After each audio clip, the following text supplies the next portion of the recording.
We would also like to now see whether we can cross over to Garissa, where we have Hamza Yusuf giving us details of what's happening at the Dadaab refugee camp. We do know that there were riots and protests that erupted as from yesterday. Hamza, what is the situation that we are in today? Hamza.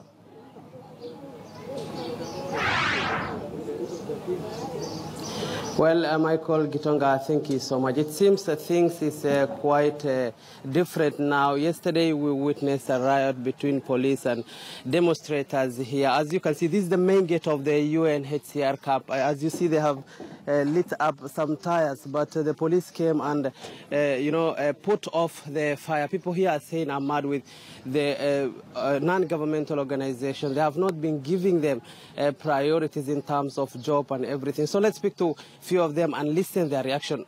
Just tell us what are the problems here. Just come close and tell us why are people demonstrating. Actually, my name is Abdul Malik. I'm a resident of Dadaab. We have been keeping a problem for a long time in the name of humanitarian, because we have been hosting these refugees for the past 26 years.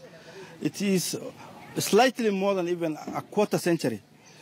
The lady who was born here is now having children even. So we have now persevered for quite a long time this problem. It has become, we are just living with a problem. It has become systematic. It has become like now a virus. It is now fully blown. After 26 years, people may wonder why we are talking about employment today and why this thing was not sorted out. The problem with the United Nations missions, they don't want to solve problems. Actually, they like even problems. We can understand now why they are running into conflicts in different parts of the world. It's like they want conflicts. We don't want conflict. We are peace-loving communities. We have hosted these refugees. Somalia is just 80 miles from here. Unfortunately, you don't choose a neighbor in this world. It happens that Kenya is bordering a volatile, hostile countries like Somalia, Sudan, Ethiopia. All these communities from these hostile countries have been in these camps. We respect human dignity. There is not even a single incident where there is an escalation or a conflict between the refugees and the host community. Unlike Kakuma or Turkana, where refugees are punished, even they cannot go out to cut trees or firewood. Here, they even keep livestock, large livestock. So the whole problem, to Mr. Hamza, to come to your question, why we are protesting today, there are two main issues. One, UN has started downsizing the few staffs we had already working with them. This UNCR and its implementing agencies. Now they are targeting the host community staff. The program seems is skewed, full of discrimination on UNCR, that they feel that they better ferry people from other parts of the country to replace the few workers we had inside. Okay. You will see one international staff can pay 100 Kenyans. The salary given to one international staff can pay 100 Kenyans. As you can see now, we feel that we are aggrieved. We don't agree that after 26 years, we are waiting post-refugee development programs to rehabilitate the wasted, distracted land. Now, instead of giving resources or marshalling resources from the other partners or the whole world, and to empower local NGOs to take the space left by them.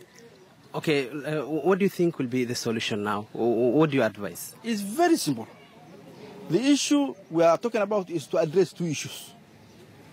Retention of host community staff and supporting local NGOs who are based in Dadaab. I can mention them. Arario, Faida, another one in Wajir South, Bidad. After all these restrictions, we need to rehabilitate the land, give support to the host community, local initiatives, the NGOs. So I think the problem, Hamza, it's very simple. We can fix it within a day. We are ready for dialogue. We are peace-loving.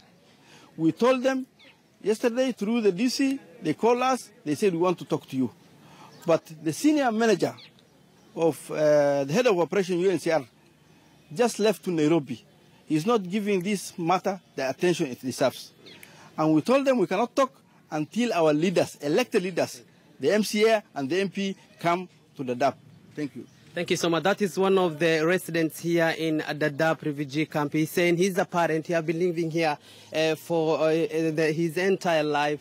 And he's saying they are ready for dialogue. People really here need to talk to this organization to give them their share of life. They're saying they need a job. They're saying they need life.